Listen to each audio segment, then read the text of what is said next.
Bienvenue dans Jardin Malin, le podcast qui répond à toutes vos questions de jardinage. Que vous soyez novice ou expert, on vous guide avec des conseils clairs, des astuces simples et des pas à pas détaillés. Avec Jardin Malin, votre jardin aura plus de secrets pour vous. Ah, avril. Le mois où on a envie de se salir les mains et de commencer à semer nos jardins. Mais par où commencer? Il y a tellement de possibilités et on veut tous réussir nos plantations, que ce soit pour les tomates juteuses ou pour des herbes savoureuses et médicinales. Eh bien, justement, nous aussi, on s'attaque à ce sujet. On a reçu plein d'infos sur comment bien démarrer la saison et on va décortiquer tout ça ensemble. Exactement. On va essayer de clarifier le timing, les techniques de plantation et même comment gérer les petits problèmes qu'on rencontre tous au jardin. Parfait. Pour avoir une récolte abondante et délicieuse plus tard, il faut bien commencer. On va se concentrer sur quoi en particulier? Eh bien, on va commencer par les stars du jardin d'été. Les tomates. Et un point important qui revient souvent, c'est le timing. Oui, on a tous hâte de les mettre dehors, mais il faut être patient, c'est ça. Absolument. Les tomates, comme elles viennent de la Méditerranée, elles sont un peu fragiles face au gel. Ah oui, c'est vrai. Donc, le conseil, c'est d'attendre que tout risque de gel soit passé, ce qui est généralement mis au plus tôt dans beaucoup de régions. Donc si on est trop pressé, on risque de freiner la croissance des plants. Exactement. Ok, donc si on achète des jeunes plants en godet, il y a des choses spécifiques à regarder. Oui, il y a des signes qui montrent qu'un plant est en bonne santé. D'abord, ne vous précipitez pas pour les acheter trop tôt. Oui, ils peuvent sembler beaux en magasin, mais ils risquent de manquer d'espace sur le rebord de votre fenêtre en attendant le beau temps. Oui, ça c'est sûr. Quand vous les choisissez, regardez bien les racines. Vous voulez un système racinaire bien développé, mais pas un amas de racines qui sortent du pot ou qui collent aux parois. Donc, pas de racines emmêlées. Exactement. Ça veut dire que la plante a passé trop de temps dans son godet. Bien noté. Et quoi d'autre? Le terreau doit être humide, ni trop mouillé, ni sec, et surtout sans mauvaises herbes. Ah oui, bien sûr, une mauvaise herbe dans le pot, c'est une concurrente de plus pour la tomate. Exactement. La plante elle-même doit être trapue, pas trop haute et fine, avec des tiges et des feuilles en bon état. Ok. Évitez celles qui ont l'air pâles ou faibles, ça veut dire qu'elles ont manqué de lumière. Et bien sûr, vérifiez bien les feuilles pour voir s'il n'y a pas de parasites. On ne veut pas ramener des invités surprises au jardin. C'est ça. Donc, on récapitule. Racines saines, bon terreau et une plante robuste et sans parasites. Parfait. Maintenant, on a nos beaux plants, il est temps de les planter. Comment on fait? La taille du pot est très importante pour les tomates. Il faut des grands pots au moins 30 cm de diamètre pour que les racines aient de la place pour se développer. D'accord. Et là, c'est intéressant. Quand vous plantez un jeune plant de tomate, vous pouvez l'enterrer assez profondément, jusqu'aux 2/3 de la tige. Ah bon? Oui, la partie enterrée va développer encore plus de racines, ce qui donne une plante plus forte et plus productive. C'est parce que les tomates peuvent faire pousser des racines le long de leur tige. Ah, c'est pour ça. C'est génial, j'y aurais pas pensé. Et pour ceux qui ont fait leur semis à l'intérieur, c'est différent. Oui, avec le semis, il faut être encore plus prudent pour le repiquage. Le plus important, c'est d'attendre que les fleurs de la première grappe, vous savez, le groupe de fleurs qui va donner les tomates. Oui. Eh bien, il faut attendre qu'elles aient commencé à s'ouvrir. Et il faut être sûr qu'il n'y a plus aucun risque de gel la nuit. Donc, pas juste la journée, la nuit aussi. Exactement. Et avant de les planter dehors, il faut les acclimater progressivement. On appelle ça endurcir les plants. Ah, d'accord. Ça consiste à les sortir quelques heures par jour dans un endroit abrité et les rentrer le soir. Comme une petite transition en douceur. Exactement. Il faut augmenter le temps passé dehors petit à petit, chaque jour. C'est important parce que les plants qui ont poussé à l'intérieur sont plus fragiles. En les exposant progressivement au soleil, au vent et au changement de température, ils deviennent plus résistants. Ça a du sens. Bon, maintenant nos plants de tomates sont bien installés, qu'ils viennent de semis ou de godets, comme on s'en occupe pendant la saison. L'aération est essentielle, surtout si vous cultivez sous serre ou sous bâche. Quand il fait chaud, il faut ouvrir les aérations ou les portes pour que l'air circule. D'accord. Pour l'arrosage, il faut faire attention. Les tomates aiment l'humidité, mais détestent avoir les pieds dans l'eau. Oui, c'est vrai. Donc il faut arroser beaucoup, mais moins souvent. Plutôt qu'un peu d'eau tous les jours. Voilà.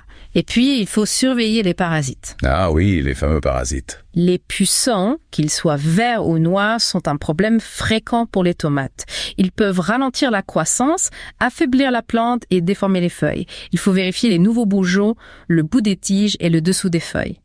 Si l'infestation est petite, vous pouvez les enlever avec un jet d'eau ou les écraser. Ah oui, une petite intervention manuelle. Exactement. Et il y a d'autres ennemis des tomates. Les limaces et les escargots peuvent aussi faire des dégâts, surtout sur les jeunes plants et les fruits mûrs. Oui, c'est vrai. Une méthode qui marche bien, c'est de placer des récipients remplis de bière bon marché dans le sol. Les limaces et les escargots sont attirés par l'odeur et tombent dedans. C'est une bonne idée. Une fois que les plants ont des grappes de fruits, il faut les fertiliser régulièrement avec un engrais spécial tomate. Ok. Et n'oubliez pas d'arroser au pied de la plante sans mouiller les feuilles. Ah oui, pour éviter le mildiou. Exactement. Et vers la fin de la saison, quand les tomates commencent à mûrir, vous pouvez réduire un peu l'arrosage pour concentrer les sucres et avoir des tomates plus savoureuses. Donc moins d'eau, plus de goût. C'est ça. On a parlé de techniques générales, mais il y a des variétés de tomates spécifiques qui sont recommandées. Oui, bien sûr. J'adore les variétés anciennes. Et la dernière idée pour les tomates, c'est de construire un panier suspendu rustique. Ah oui, j'ai vu ça. C'est joli et ça permet de gagner de la place. Exactement. Surtout si vous cultivez des variétés de tomates plus petites et compactes. On a bien couvert les tomates, maintenant passons aux plantes médicinales. Avec plaisir. Il y a plusieurs herbes qui ont été mentionnées. Par où on commence? On peut commencer par les vivaces qui ont besoin d'attention en avril. La ciboulette, la menthe et la luvèche. Il est conseillé de les diviser et de les replanter maintenant pour les rajeunir et en avoir plus. D'accord. Attention à la menthe, elle peut être envahissante. Il vaut mieux la cultiver en pot pour éviter qu'elle ne prenne trop de place au jardin. Elle peut atteindre environ 30 cm de hauteur et il existe plein de variétés avec des goûts différents, de la menthe verte à la menthe poivrée, en passant par la menthe pomme, chocolat, gingembre, ananas et pamplemousse. Waouh. Il y a l'embarras du choix. Oui, et pour le thym, on peut le multiplier facilement en avril avec une technique appelée marcottage. C'est quoi ça? On prend une tige, on l'attache au sol dans un pot de terreau et on attend qu'elle fasse des racines. Une fois qu'elle a pris racine, on la coupe de la plante mère et on obtient un nouveau plant. C'est astucieux. Beaucoup d'herbes peuvent être cultivées en pot sur les patios ou les balcons. C'est pratique pour cuisiner et ça permet de contrôler les plantes plus vigoureuses. Le plus important avec les herbes en pot, c'est l'arrosage. Il faut qu'elles aient assez d'eau, mais sans excès. D'accord. Parlons du basilic, c'est une herbe très populaire. Comment on le sème en avril? On peut semer le basilic à l'intérieur de mars à mai et en extérieur d'avril à septembre. Pour le semer tôt, c'est le moment idéal de le faire à l'intérieur.